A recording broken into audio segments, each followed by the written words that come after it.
오늘 상고할 말씀 신약성경 333페이지 333입니다. 333한 말씀이 들어있습니다.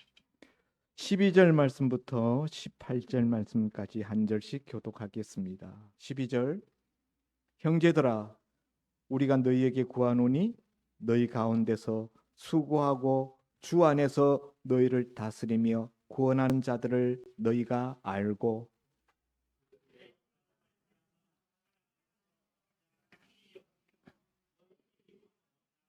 또 형제들아 너희를 권면하노니 게으른 자들을 권계하며 마음이 약한 자들을 격려하고 힘이 없는 자들을 붙들어 주며 모든 사람에게 오래 참으라.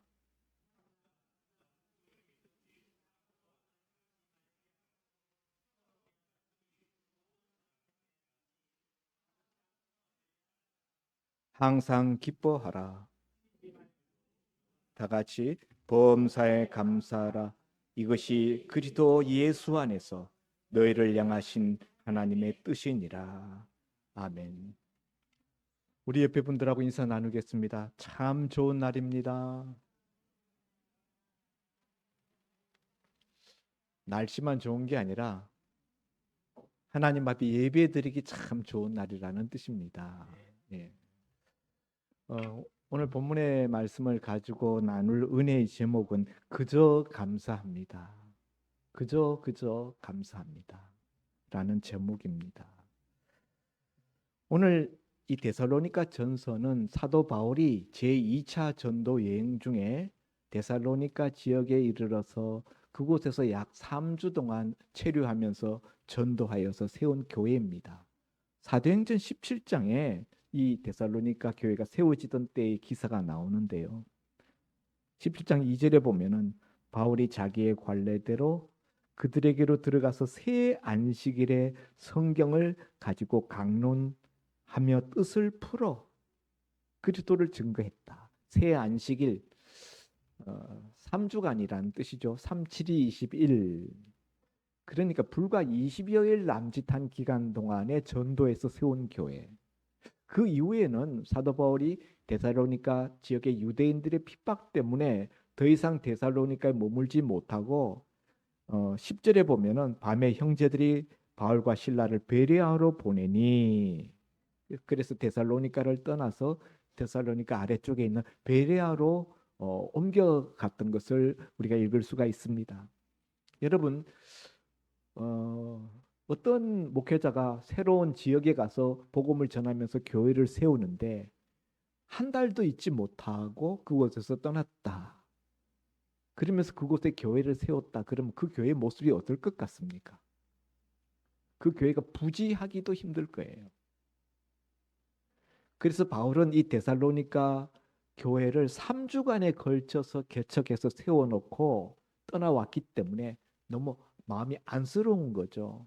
과연 이 데살로니가 교회가 제대로 서 갈 수 있을까?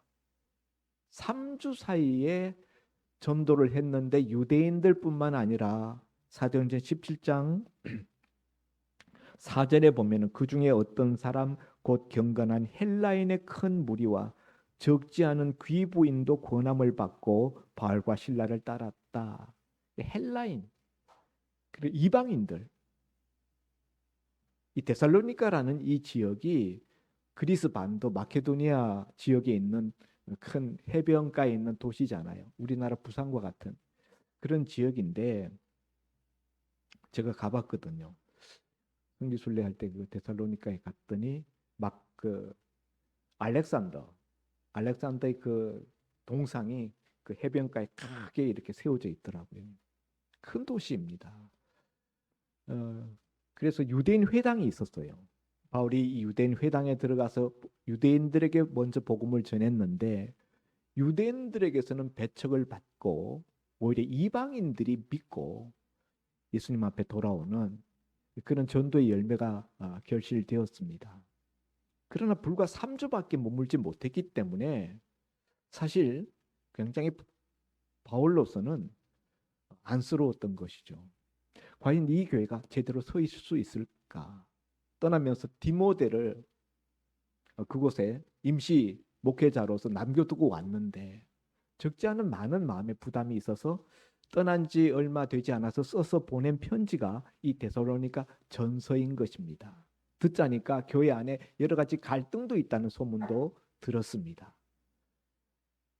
불과 얼마 동안 양육도 제대로 하지 못하고 정말 복음 제시조차도 정말 황급하게 하고 떠날 수밖에 없었던 그런 아직 어린 교회입니다.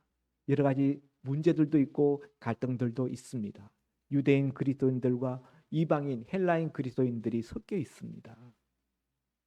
그런 그 데살로니가 교회를 향하여 바울이 목회적인 서신으로 이 데살로니가 전서를 편지로 써서 보냈는데 그 맨 마지막 부분에 주는 말씀이 오늘 본문의 이 기사인 것입니다. 그런데 그 본문 기사의 맨 끝부분에서 주고 있는 말씀이 우리가 너무나 잘 알고 애독하는 항상 기뻐하라, 쉬지 말고 기도하라, 범사에 감사하라. 이는 그리스도 예수 안에서 너희를 향하신 하나님의 뜻이니라. 이 맨 마지막 결론이 뭐냐면요, 범사에 감사하라는 거예요. 성도 여러분, 여러 가지 설교를 여러분이 듣습니다. 1년 동안에 저에게 많은 설교를 들으셨습니다. 그런데 이 범사에 감사라는 이 설교를 들을 때는 좀 마음에 부담이 되지 않습니까? 저도 사실은 마음에 좀 부담이 됩니다. 이 말씀을 들을 때 성경은 이 말씀을 너희가 할 수 있으면 범사에 감사하도록 해라 이렇게 권면하는 것이 아니라 이는 명령이라는 거예요. 하나님의 명령이다. 그러니까 우리에게 있어서 선택사항이 아니라는 거예요. 해도 좋고 안 해도 되고 하면 더 좋고 그런 것이 아니라 하나님의 명령이라니까 우리로서는 빠져나갈 구멍이 없어요. 무조건 해야 되는 것입니다. 그냥 감사하라 그러면은 좀 그래도 빠져나갈 여지가 보일 수가 있는데 범사에 감사하래요. 모든 일에 감사하래요. 이 얼마나 부담스러운 말씀입니까? 내 현실이 전혀 감사할 만한 현실이 아닌데 범사에 감사하라는 말은 그런 현실을 극복하고 그런 현실을 뛰어넘어서 감사하라라는 뜻이잖아요.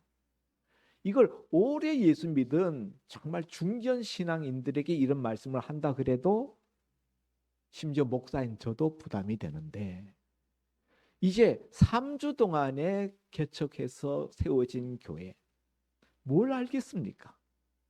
성경을 뭐 제대로 알겠습니까? 무슨 큰 은혜를 받은 무슨 과거에 영적 캐리어가 쌓여져 있겠습니까? 뭐가 있겠습니까?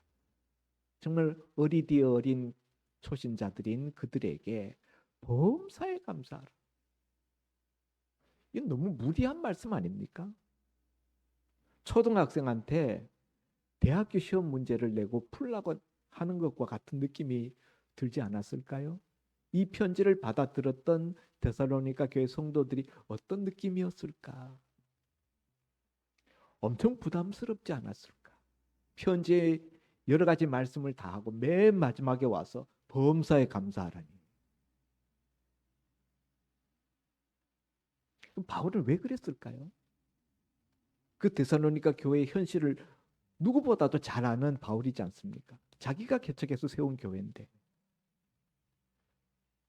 그것이 얼마나 그들에게 부담을 줄까라는 것을 능히 알았을 바울인데 그럼에도 불구하고 그 편지의 말미에 모든 말씀을 종결짓는 그 자리에다가 범사에 감사하라라는 말씀을 주면서 더더욱이나 거기에다가 이는 하나님의 명령이다.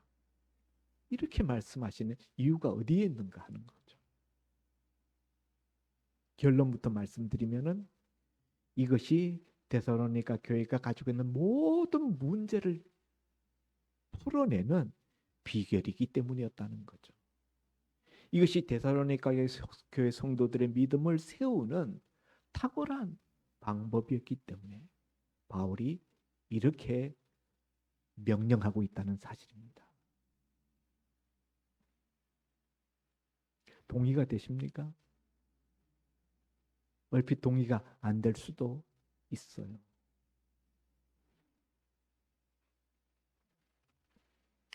그러나 여러분, 범사에 감사하라라는 이 말씀은 바울이 애정을 가지고 정말 데살로니가 교회와 그 성도들을 세우고 그들의 믿음을 굳건하게 하며 그 교회 안에 산적해 있는 여러 가지 문제들을 풀어갈 수 있는 가장 핵심 도화선이었기 때문에 이걸 붙들어야 나머지 문제들을 풀어갈 수 있다고 바울이 보았기 때문에 이렇게 권면했다는 사실입니다. 성도 여러분, 그러면은 여러분 범사에 감사하라라는 이 명령을 듣고 어떻게 하면은 범사에 감사할 수 있을까? 우리는 이 말을 들을 때 그 불가능하다. 어떻게 이런 요구를 할 수가 있지? 이런 생각부터 우리가 하게 됩니다. 그래서 바울은 범사에 감사하라는 말씀 이전에 몇 가지 징검다리 말씀을 하고 있습니다. 첫째, 12절, 13절에 보면은 주 안에서 너희를 다스리며 구원하는 자들을 너희가 알고 그들의 역사로 말미암아 사랑 안에서 가장 귀히 여기라. 이렇게 말씀하고 있어요. 주 안에서 너희를 다스리며 구원하는 자들 누구입니까? 디모데를 비롯해서 영적 지도자들입니다. 주 안에서 데살로니가 교회를 다스리며 성도들 권면하는 자들을 너희가 알아주라는 거죠. 그리고 귀히 여기라는 거예요. 13절에 보니까 그들의 역사로 말미암아 사랑 안에서 가장 귀히 여기며 그들의 역사, 영적 지도자들의 역사와 수고를 너희가 알아주고 사랑 안에서 가장 귀히 여기라. 그냥 귀히 여기는 게 아니라 가장 귀하게 여겨라. 사랑 안에서.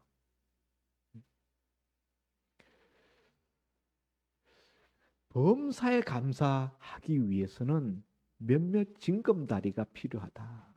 그 중에 하나는 교회의 영적 지도자들, 자신들의 신앙을 세워주기 위해서 노력하고 권면하는 자들에 대하여서 그들의 수고를 알아주고 그 영적 지도자들을 귀하게, 가장 귀하게 여길 줄 알아야 된다. 이게 필요하다는 거예요.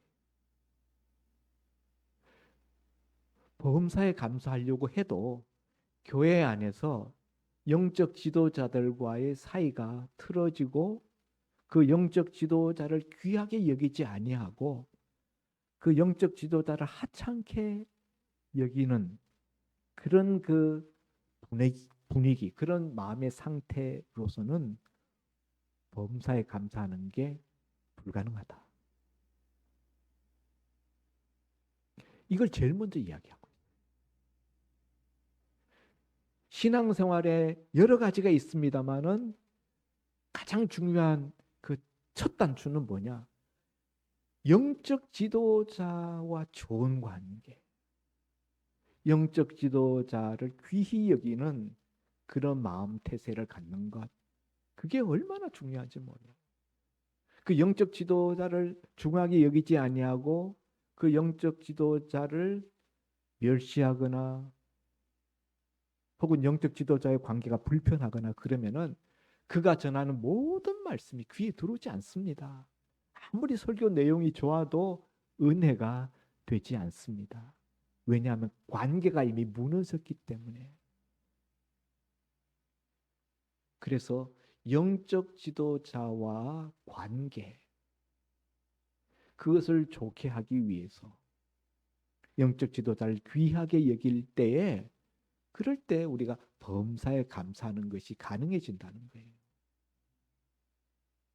여러분, 이게 왜 중요한가 하면요. 범사에 감사하는 것은 인간의 힘으로는 불가능합니다. 하나님의 은혜를 입어야 하나님의 은혜가 충만해지면은 나환자촌의 나환자들도 자신의 그 불행한 모습을 극복할 수 있는 영적 에너지를 얻어서 범사에 감사하게 되는 거예요. 오늘 우리가 예배 전에 컬럼을 읽었습니다마는 하나님의 주시는 은혜로 감사하는 거예요. 근데 그 은혜를 영적 지도자들, 자기에게 하나님 말씀으로 권면하는 자들을 통해서 받잖아요. 그렇기 때문에 그 관계가 중요하다.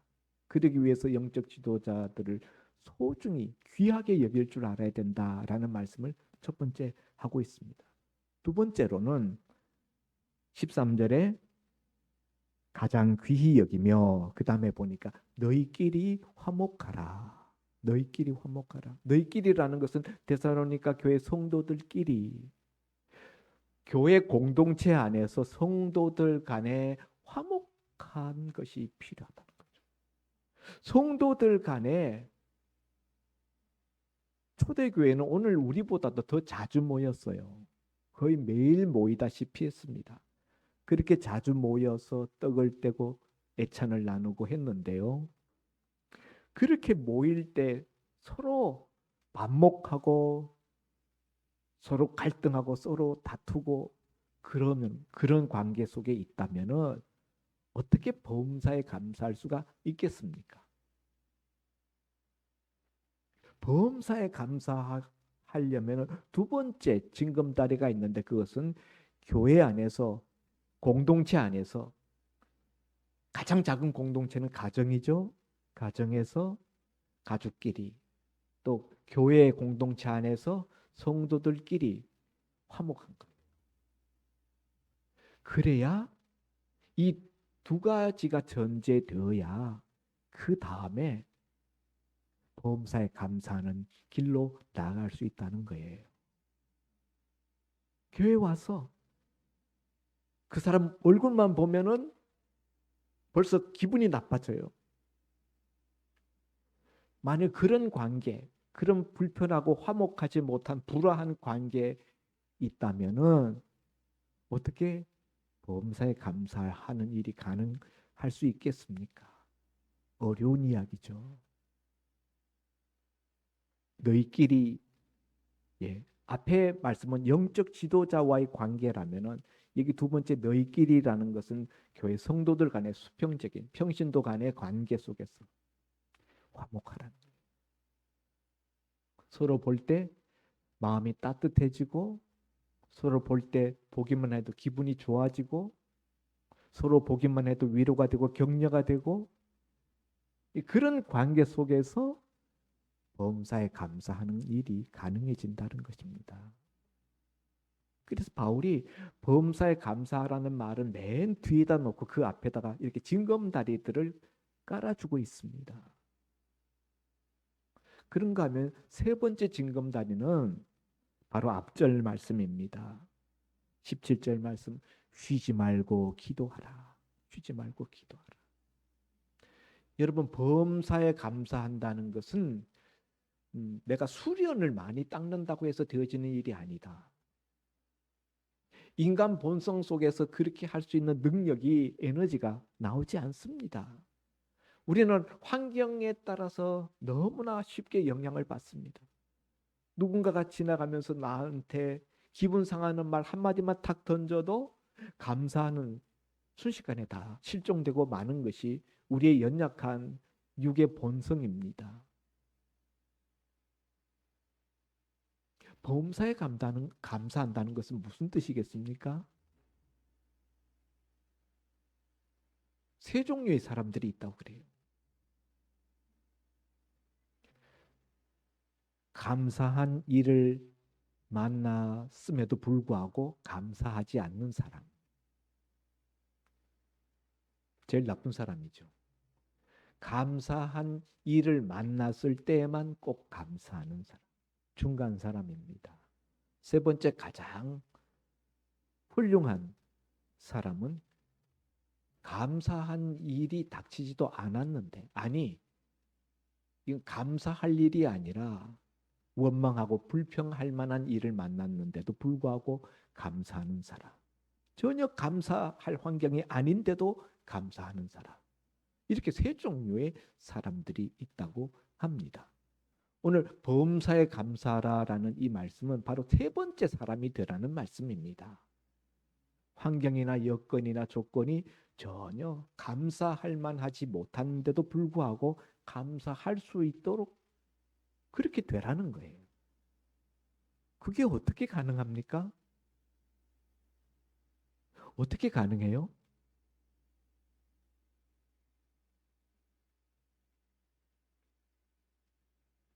안경이 바뀌어야 됩니다. 파란 안경을 쓰고 보면 온 세상이 다 파래요. 빨간 안경을 쓰고 세상을 바라보면 온 세상이 다 빨갛습니다.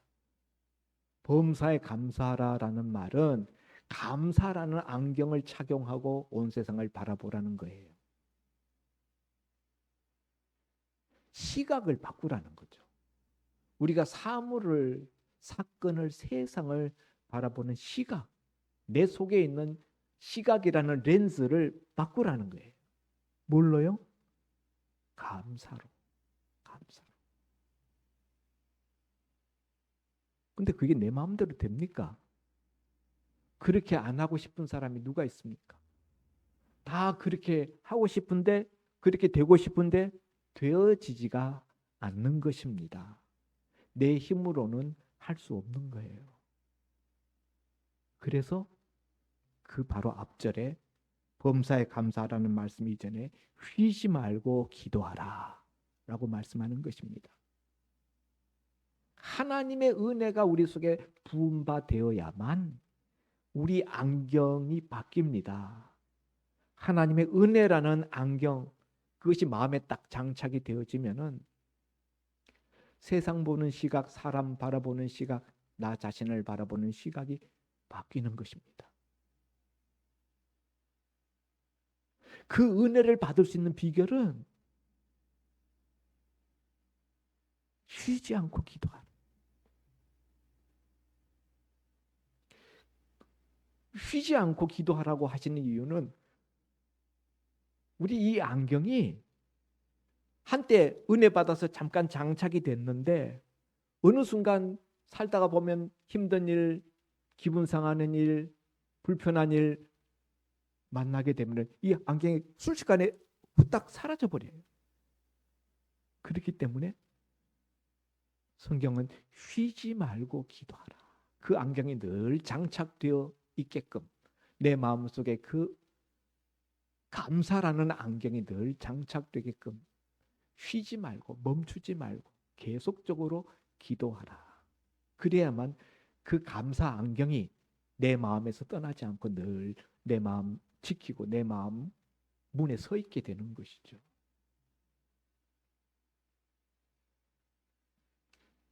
성도 여러분, 성경이 이렇게 바울이 이렇게 데살로니가 교인들에게 요구하는 것은 그들에게 무거운 짐을 지우기 위해서가 아닙니다. 여기 이것이 너희를 향하신 하나님의 뜻이니라. 하나님의 뜻은 우리 인생을 행복하고 복되게 사는 것을 원하시는 것이 하나님의 뜻입니다. 그래서 범사에 감사하면서 살 때, 하나님의 뜻대로 살 때 우리 인생이 참으로 하나님이 원하시는 그런 복된 삶을 살게 될 수 있겠기에 바울이 데살로니가 교회 성도들에게 범사에 감사하라라고 말씀을 전하고 있는 것입니다. 아까 제가 범사에 감사한다는 것은 교회 내 문제를 해결하는 첩경이다, 도화선이다 라는 말씀을 드렸어요. 교회 내 문제를 해결하는 것에 끝나는 것이 아니라 이 감사는 우리 개인의 일생을 바꾸는 도화선이 되기도 합니다. 우리가 사람마다 보면 장착되어 있는 안경이 각각 있어요. 어떤 사람들은 이 마음속에 원망과 불평이라는 안경이 장착되어 있어요. 모든 것을 바라보며 원망하고 불평합니다. 어떤 사람은 시기 질투라는 안경이 장착되어 있어요. 늘 사람하고 이렇게 비교하면서 열등감 속에서 시기하고 질투. 어떤 사람은 비난과 비평, 다른 사람을 향해서 화살을 날리는 그런 안경이 장착되어 있어요. 무슨 이야기를 듣든지 다 비평하고 비난하고 지적질하고.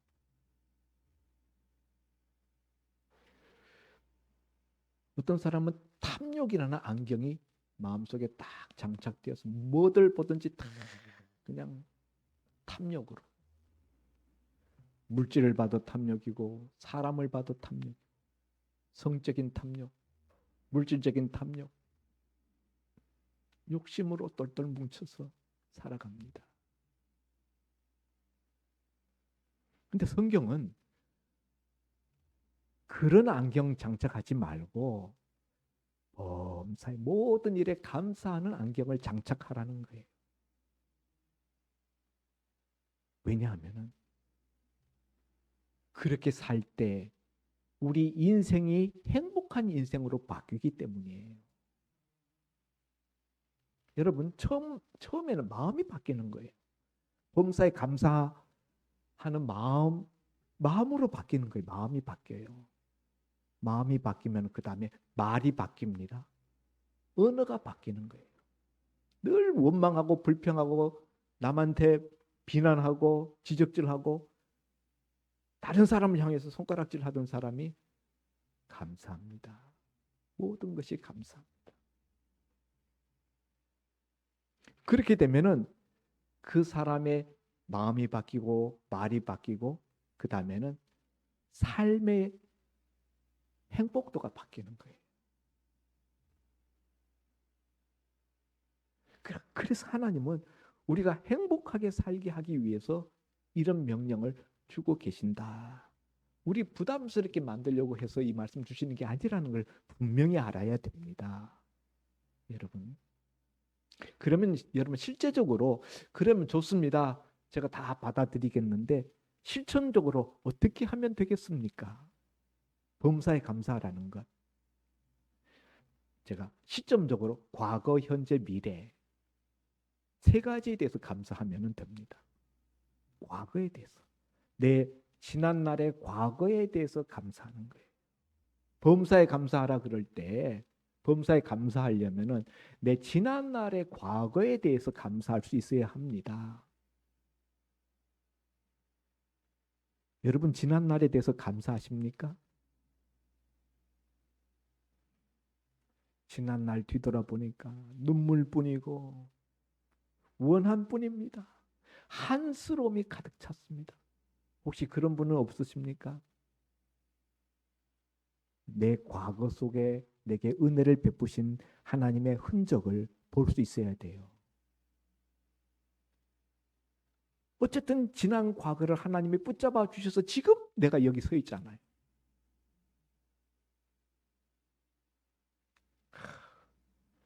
그냥 지지리도 복이 없어서 저런 남편 만나가지고 혹시 이런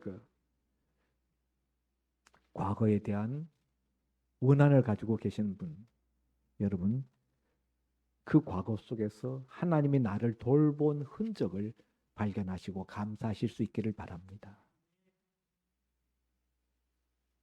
그 과거 때문에 오늘 지금 현재 내가 여기 있는 거예요. 두 번째, 현재에 대해서 감사하시기 바랍니다. 지금. 첫째, 지금 내가 살아있음에 대해서 감사하십시오. 여기 다 살아 계시잖아요. 네? 뭐 더러 여러분 중에 아픈 분도 계십니다. 그렇지만 그래도 살아있잖아요, 우리가. 매년 장례를 치릅니다. 금년에는 제 생일 전에 제 동생이 세상을 떠났습니다. 그래도 여러분 주변에도 그렇게 사랑하는 가족들, 부모님들, 친지들, 선배 떠나갔지만은 그래도 나는 지금 여기 아직 살아 있잖아요. 우리가 이 부분에 대해서는 감사할 수 있잖아요. 그리고 지금의 일상에 대해서 감사하십시오. 매일매일 우리가 살아가는 일상, IMF 때보다 더 힘들다고 합니다. 그래도 여러분, 굶지 않고 못 입지 않고 그래도 우리가 쓸 거 다 쓰고 누릴 거 다 누리면서 살잖아요.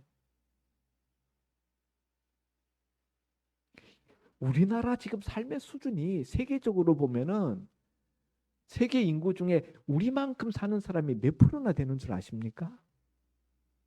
세계 여행을 다녀보십시오. 어딜 가도 우리나라만큼 편안하고 환경이 좋고 그런 나라 별로 없어요. 유럽에 가도 별로더라고요. 가보니까. 숙소에 들어가면은 그 호텔이라는 숙소가 우리나라 모텔보다 못해요.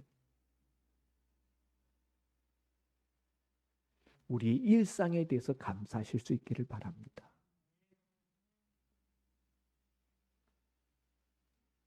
그리고 우리 미래에 대해서 감사하실 수 있기를 바랍니다. 여러분, 우리는 제가 하고 싶은 말, 우리가 가지고 있는 모든 좋은 것은 다 하나님께로부터 왔습니다. 우리가 가지고 있는 모든 아름다운 것, 좋은 것은 다 하나님께로부터 우리가 받았습니다. 그리고 가장 좋은 것을, 최고의 것을 우리는 받았습니다. 뭐예요? 예수 그리스도 구원, 영원 구원. 우리는 최고의 값진 것을, 고귀한 것을 받았어요. 그리고 미래에 우리는 가장 아름답고 가장 귀한 것을 또한 다시 받게 됩니다. 천국 하나님 나라 집입니다. 그러므로 우리는 감사할 수 있습니다.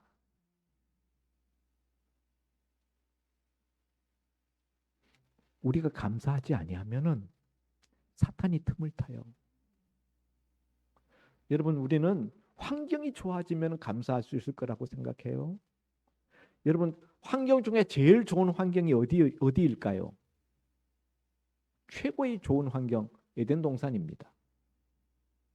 에덴 동산에서 아담 하와는 하나님이 만들어준 최고의 완벽한 환경 속에서 살았습니다. 그런데 창세기 아무리 뒤져봐도 아담 하와가 하나님께서 만들어주신 그 최고의 환경에 대해서 감사했다는 말을 찾아볼 수 없어요.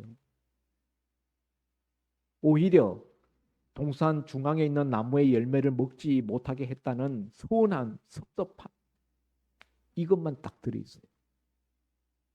하나님 이 모든 좋은 것을 다 주시고 누리게 하시고 이 모든 것을 다 다스리게 해주셨음에 대해서 감사합니다. 그런 말, 그런 기분조차 우리가 아담 하와에서 찾을 수가 없습니다. 사탄의 꼬임을 받아가지고 동산 중앙의 나무 열매는 왜 못 먹게 해? 그거 먹으면 우리가 하나님같이 될까 봐 하나님이 못 먹게 했잖아. 서운한 마음, 감사하지 않는 마음, 그런 마음을 가지고 있으니까 결국 사탄의 밥이 되는 거예요. 환경이 좋아지면 감사한다고요? 최고의 환경 에덴 동산에서도 아담 하와는 하나님께 감사하지 못했고 감사하지 못한 그 마음속에 사탄이 역사했습니다. 지금도 마찬가지예요. 여러분, 우리가 주어진 우리의 삶의 환경에서 하나님 앞에 감사할 줄 모르고 감사하지 아니하면은 사탄이 역사합니다. 좋아하는 건 사탄밖에 없어요. 그래서 하나님은 그런 사탄의 시험에 떨어지지 말라고 범사에 감사하라고 명령하시는 것입니다. 사탄의 밥이 되지 않도록. 사탄은 우리를 불행하게 하는 명수입니다. 그걸 목적으로 하는 존재입니다. 그러므로 여러분, 우리가 오늘부터 감사를 실천해 봅시다. 제일 먼저 말로서 감사합니다 라고 말하는 것부터 시작해 보자는 거예요. 우리 옆에 분들한테 우리 감사합니다라고 이야기하십시오. 내 옆에 앉아 주셔서, 내 옆에 계셔 주셔서 감사합니다. 여러분, 우리 옆에, 내 옆에 이렇게 믿음의 형제 자매들이 함께 앉아 있다는 거, 이거 얼마나 감사한 일입니까? 예. 그거에 대해서 우리가 감사해야 돼요. 근데 여러분, 지금만 감사하지 말고 하루에 감사합니다라는 말을 적어도 3번 합시다. 예? 우리가 삼시세끼 우리가 밥 먹으면서 하나님께 감사합니다라고 하는데 사람들에게도 하루 3번 감사합니다라는 말을 해보자는 거예요. 예? 아멘입니까? 감사도 습관이 돼야 돼요. 이 감사가 습관화되면요, 인생이 바뀌는데 이 습관이라는 것은 자주 반복해야만 습관이 되는 거예요. 그래서 제가 여러분에게 습관 만들어주기 위해서 하루에 3번 식사 식기도 때 하나님께 감사하는 것 말고 사람에게, 누군가에게 감사합니다라는 말을 하루에 3번 꼭 해보자는 거예요. 그리고 저녁에는 감사 일기를, 한 줄 감사 일기를 써보자. 카톡에다가, 매일 자기 카톡에다가 오늘 어떠한 일 때문에, 오늘 무엇으로 인해서 감사합니다. 한 줄 딱 짧게 써보자. 매일 그렇게, 매일 한 줄 감사일기를 써보자. 아멘입니까? 별거 아닌 것 같죠? 그렇게 꾸준히 하면은 여러분의 인생이 변화되는 것을 세월이 간 다음에 여러분이 확인하게 될 것입니다. 범사 감사, 그건 일반 감사예요. 우리 일상에서 사소한 것들 가운데서도 얼마든지 우리가 찾아서 감사하는 거예요. 그런데 여러분, 특별 감사도 있어요. 범사 감사, 일상적인 것에 대한 감사 외에 또 특별한 일을 만났을 때는 특별한 감사를 우리가 드릴 수 있어야 되겠습니다. 돌아오는 주일은 추수감사 주일입니다.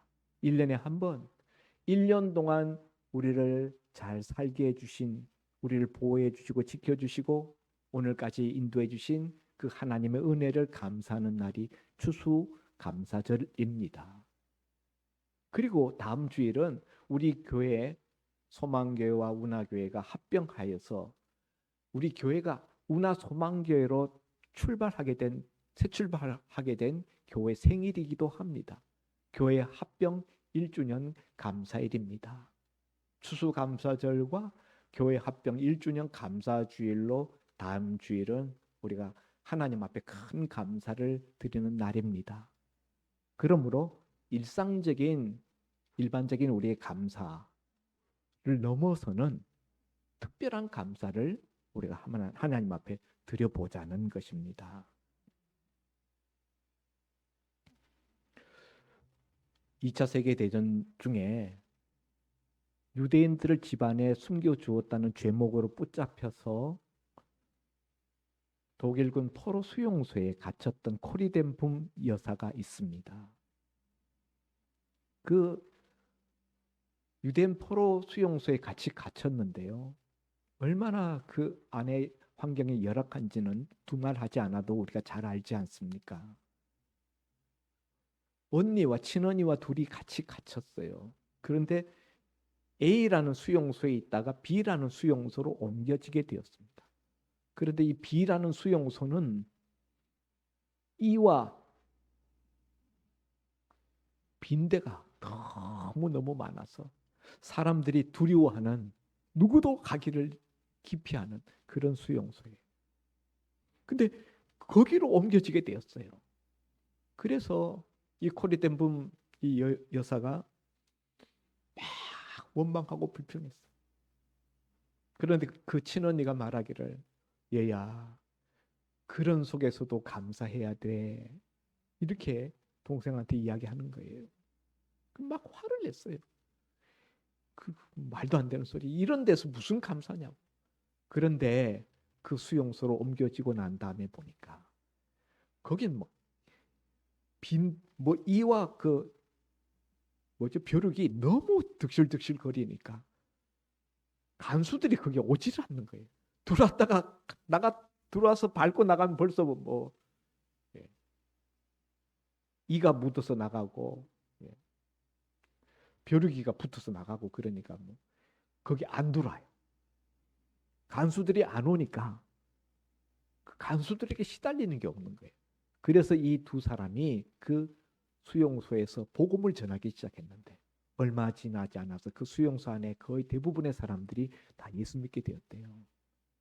그래서 처음에 그 수용소 배정받고 배치받을 때는 정말 원망하고 불평하면서 언니가 이런 속에서도 감사해야 돼 하는 말에 대해서 반발했는데 나중에 보니까 그 말이 맞구나.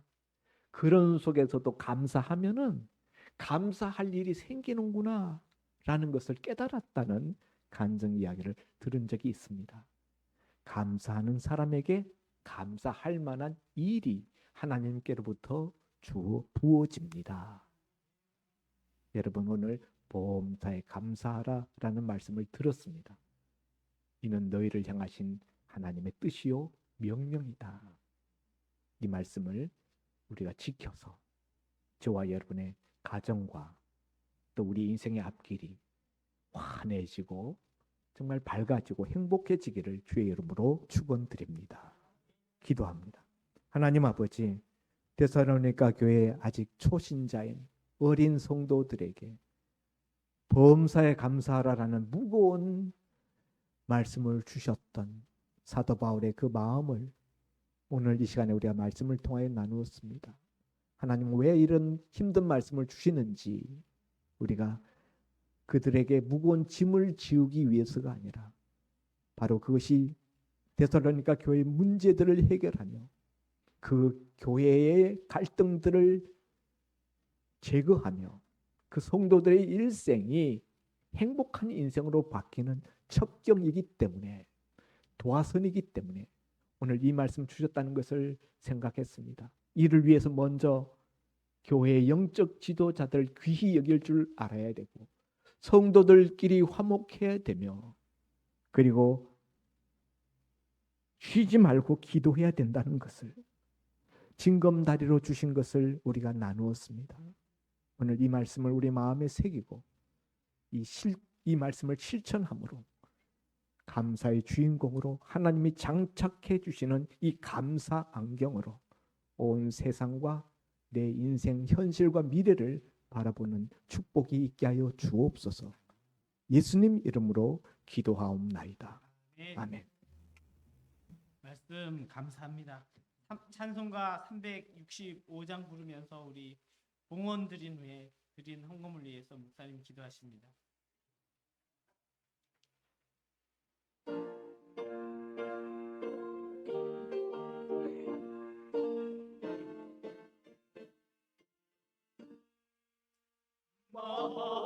마음속에 근심 있는 사람 주 예수 앞에 나아가라. 슬픈 마음이 들 때라도 주 예수께 아뢰라.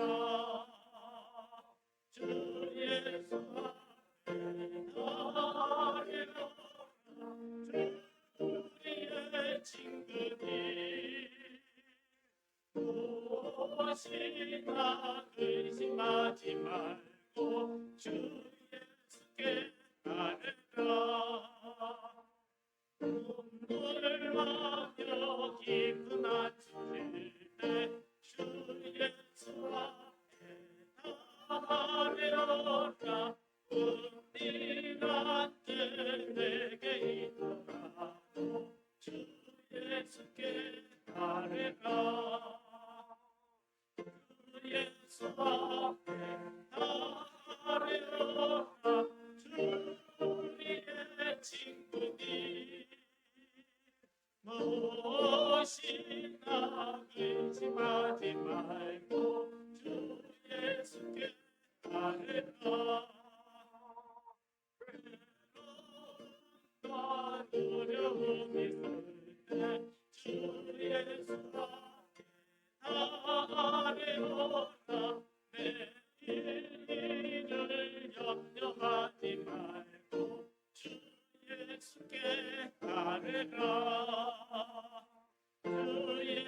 앞에 가려라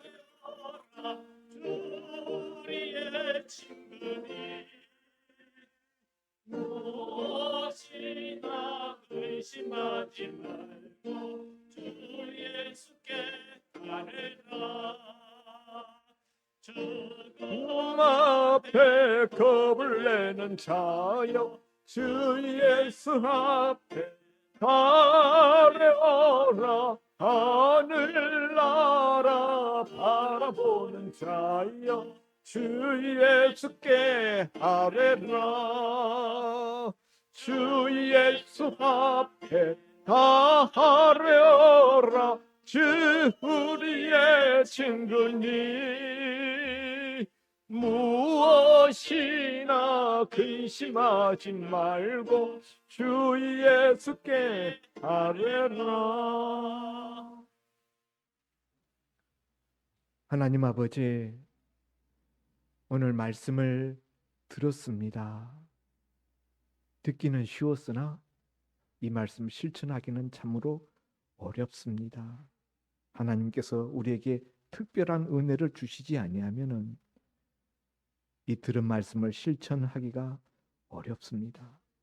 주님, 오늘 이 말씀을 듣고 말씀대로 살기를 사모하는 심령들마다 하나님의 특별한 은혜를 부어 주옵소서. 심령마다 감사 안경을 주님 착용시켜 주셔서 현실의 상황과 조건을 넘어서서 하나님 주시는 그 시각으로 보고 감사할 수 있는 복된 심령들 되게 하여 주옵소서. 현실과 환경과 형편이 바뀌지 않더라도 내 마음이 바뀌어지게 하여 주옵소서. 이를 위해서 쉬지 않고 기도할 수 있는 마음도 허락하여 주옵소서. 받은 은혜 감사하여 하나님 앞에 예물을 드렸습니다. 드린 손길들 기억하여 주시고 먼저 저들의 영혼이 잘 되게 하시고 영혼이 잘됨 같이 범사에도 잘 되고 육신에도 강건함을 베풀어 주옵소서. 그리하여 그 손으로 무슨 일을 도모하고 행할 때 주님 함께 하심의 흔적들, 형통함이 나타나지게 하여 주옵소서. 이 예물 주의 손에 올려드립니다. 죽어가는 영혼들을 살리며 쓰러지는 인생들을 일으켜 세울 수 있는 요긴한 도구로 쓰임받게 하시고 하나님 나라가 날로 확장되게 하여 주옵소서. 감사하고 축복하며 예수님 이름으로 기도하옵나이다. 아멘. 아멘.